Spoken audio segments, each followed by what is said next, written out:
These look more intimidating than they are. This is just the difference of two perfect squares. 64, you know, is a perfect square, so is 16, and so is x squared, and that's a minus. So these should factor to conjugates. The difference is you have fractions, so it freaks us out a little bit. But the square root of this term here is 1 over 8x. If I do that in both spots, that's my first term. Now, the difference, remember, means it's, the conjugates are going to be a plus and a minus, so the question then is what's the square root of that? It's 1 over 4 in both cases. Now, I think we can take out a 1 over 16. I missed that initially. So this is still left as a 1 over 4, x squared minus 1. So that would also factor to become negative 1 over 16, which is, you could factor out there at the beginning.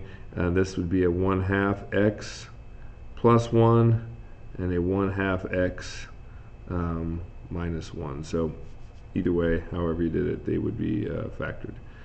This is the sum of two perfect cubes. Again, this is a perfect cube, and so is that. So it starts out with a binomial followed by the trinomial. This is 2 over 3 x plus y. And then it's a matter of remembering the pattern of this term squared would be 4 over 9 x squared.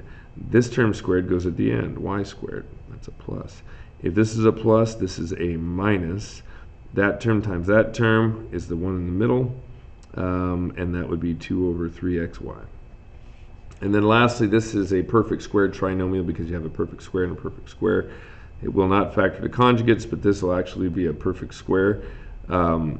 But it'll be 1 over 4. It factors like our 29 did. The sign is a minus. That's a plus, which means these are both the same. They both have to be a minus. And what times what is equal to 1? Well, it's a 1. I forgot my x, but there it is. The outer and the inner term are both negative 1/4 x. Negative 1/4 plus negative 1/4 is negative 2/4, which reduces to the negative 1/2 in the middle. So that's our factored form.